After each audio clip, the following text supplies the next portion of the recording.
My dear আলেসান্দ্র, আমি ইভানগেলিন, গ্রিসের এক নগরনটি। তোমায় এ চিঠি লিখছি যেখান থেকে তার একদিকে পাহাড়, একদিকে মরুভূমি, একদিকে সমুদ্র, একদিকে সভ্যতা ও জনজীবন। তোমার সঙ্গে এই জীবনে আমার আর দেখা হবে না হয়তো।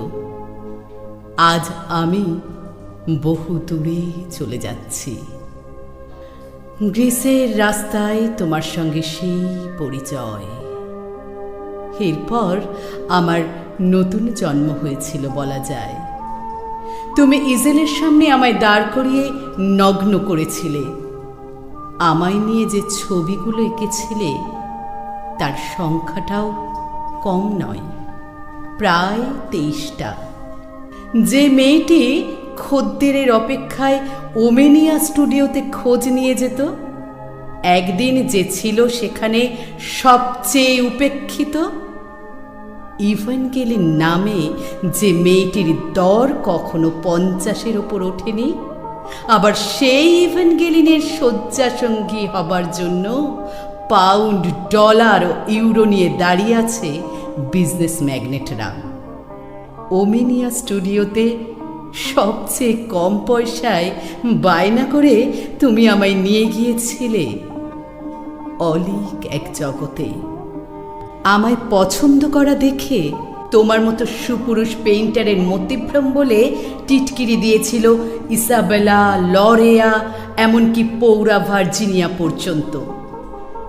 তুমি এগিয়ে এসে বললে, চলো ইভানগেলিন। আমার হাত জড়িয়ে এমনভাবে আমার দিকে তাকালে মনে হলো তুমি যেন স্কুল অফ এথেন্সের চিত্রপট। আমি বললাম, সারা দিন আজ খাওয়া হয়নি, টানতে পারবো না। ওমেনিয়া স্ট্রিটের পরিত্যক্ত সেই বাড়িগুলোর পাশ দিয়ে চলে যাওয়া ইট বিছানো রাস্তা দিয়ে তুমি চলে গেলে একটা রেস্তোরাঁয়। সবার জন্য, হ্যাঁ সবার জন্য কিনে আনলে খাবার। আমি ভাগ করে দিলাম। আমার তখন 21 বছর, তুমি 39-এর যুবক। মুখে দাড়ি, বুকের 3টে বোতাম সব সময় খোলা, না আঁচড়ানো চুল, পেল্লাই চেহারা, চওড়া কবজি। আমার মনে হলো তোমার বুকে হারিয়ে যাবার যথেষ্ট জায়গা আছে। তোমার সঙ্গে আলাপের আগে আমি জানতাম না যে আলেসান্দ্রো নামে এক চিত্রকরের খ্যাতি গ্রিস ছাড়িয়ে ইতালি পর্যন্ত পৌঁছে গেছে। জানো, ছোটবেলায় বাবা মা হারিয়ে কাজিনদের সঙ্গে বড় হওয়া, তাই 17 বছর বয়স থেকেই আমার নিজের রুটি ও মদ নিজেকেই জোগাড় করে নিতে হয়েছে। অনেক উপায় থাকা সত্ত্বেও পাকে চক্রে আমি এসে পড়লাম এমন এক জায়গায় যেখানে শরীর ছাড়া আমার আর কিচ্ছু নেই। এমনকি শরীরটাও দেওয়ার মতো হয়ে ওঠেনি, অপুষ্টিতে ভুগে। মাই ডিয়ার আলেসান্দ্রো, পৃথিবীর এমন একটি কৃত্রিম দ্বীপে আমি এসে উঠেছি নিশিযাপনের জন্য। পাহাড়, সমুদ্র, মরুভূমি সব মিলে মিশে কিভাবে যে এমন একটা জায়গা তৈরি করা যায় তা তুমি ভাবতেও পারবে না। ওমেনিয়া থেকে তোমায় দেখছি। তুমি আমায় হয়তো তার আগে থাকতেই দেখে আসছো, না হলে অত সুন্দর রমণীদের মাঝখান থেকে আমায় কেন নির্বাচন করেছিলে তোমার মডেল হবার জন্য? উত্তরে তুমি বলেছিলে, ভিঞ্চির মোনালিসা সুন্দরী নয়, রহস্যময়ী। আমি রহস্য দেখেছি ইভানগেলিন তোমার মধ্যে। সেই আমি বুঝেছি পুরোটা কাউকে জানতে দিতে নেই। ওই জানতে না দেওয়াটাই নিজের ওজন অন্যের কাছে ধরে রাখতে হয়। তাই আমি সম্পূর্ণ অনাবৃত হতে চাইনি বলেই রাতের দর আমায় বাড়িয়ে দিয়েছে। তুমি পরপর ছবি করলে, পরপর প্রদর্শনী হলো, একের পর এক ছবি বিক্রি হয়ে গেল চড়া দামে। গ্রিস ছাড়িয়ে জাহাজে করে ছবি চলে গেল বেলজিয়াম, ফ্রান্স, ইতালি, স্পেন, এমনকি ইন্ডিয়ায়। আর তখনই তোমার ছবির সিরিজ দেখে সমালোচকেরা খুঁজতে শুরু করলো কার আদলে তৈরি হয়েছে এই সিরিজ। গ্রিসের ওমেনিয়া স্টুডিওতে এসে এক জার্নালিস্ট আমায় প্রথম আবিষ্কার করলে তোমার ছবির রহস্যময়ী নারীকে।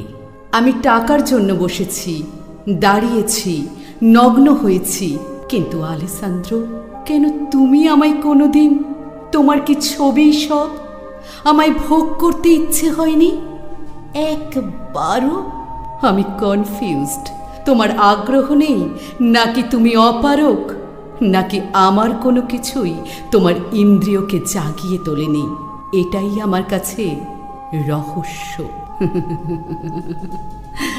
অথচ তোমায় এই চিঠিতে জানাই যে তোমাকে দেখার পর যতজন আমায় নিয়েছে, প্রত্যেকটা মিলনের সময় আমি তোমাকে কল্পনা করে ফেলেছি।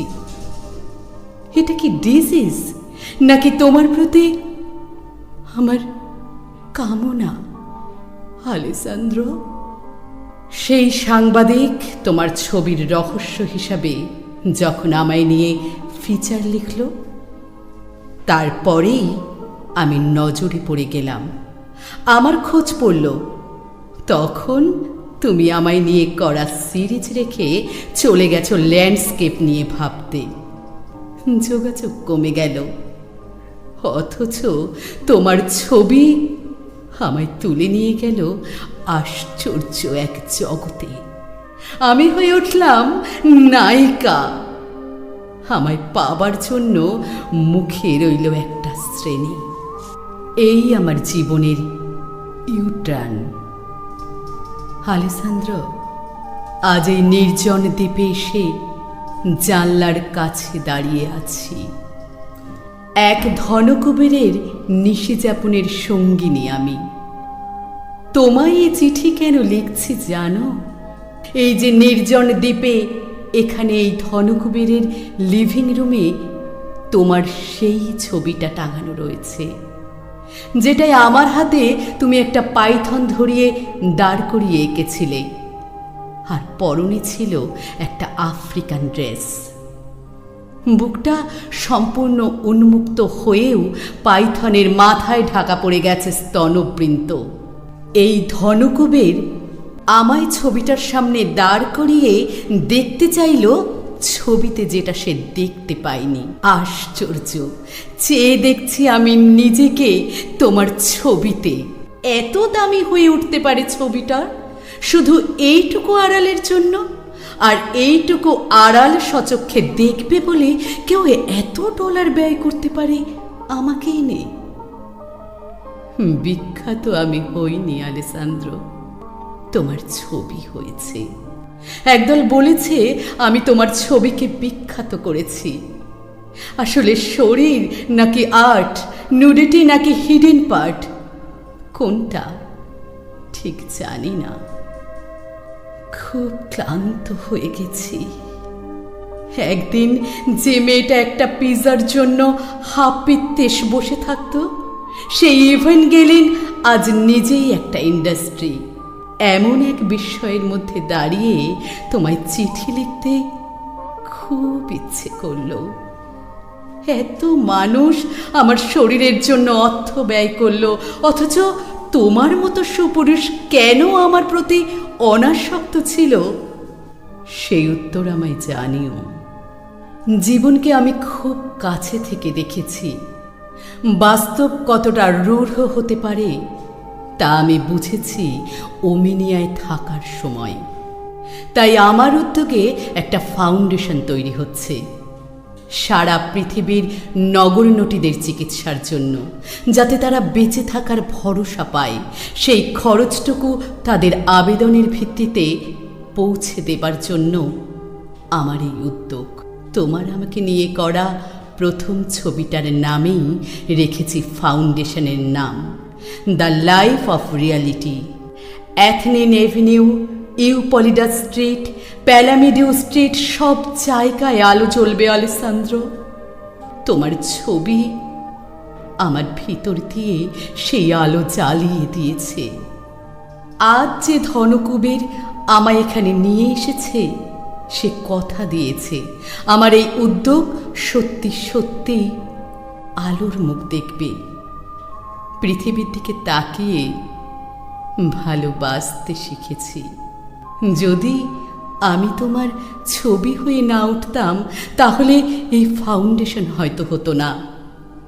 এটাই আমার লাস্ট ডিল। আমি আর এই পেশায় থাকবো না, সমাজসেবা নিয়েই থাকবো। দ্য লাইফ অফ রিয়ালিটির কাজ সামলাতে ঝাঁপিয়ে পড়ব। পৃথিবীতে কত রকমের ভাবনা থেকে যায়, কত ধরনের ঘটনা ঘটে যায়, আমি তারই একটি অংশ। তুমি ভালো থেকো আলেসান্দ্রো।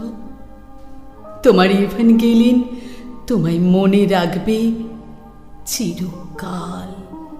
তুমি আমার সময়ের লিওনার্দো, আমি তোমার সময়ের জিওকোন্দা। আর একটা কথা, তোমার কাছে আমার অনেক ঋণ। তাই তোমার ও আমার হারিয়ে যাওয়া ভালোবাসার চিহ্ন হিসেবে ইয়াং আর্টিস্টদের জন্য আরও একটা স্কলারশিপের বন্দোবস্ত করেছি। সেটা তোমার নামে, আলেসান্দ্রো ইনিশিয়েটিভস নামেই শুরু হবে। আপত্তি না জানিয়ে তুমি সম্মতি দিও। তোমার ছবি আমার শরীর। পৃথিবীর তরুণ চিত্রকরেরা তোমার স্কলারশিপ পেয়ে অক্সিজেন পাবে, আর বিধ্বস্ত 12 বনিতারা আমার ফাউন্ডেশন থেকে পাবে চিকিৎসার খরচ। গ্রীসের সেই দুপুর, সেই স্টুডিও, সেই সময়টা আমাদের মেমোরি।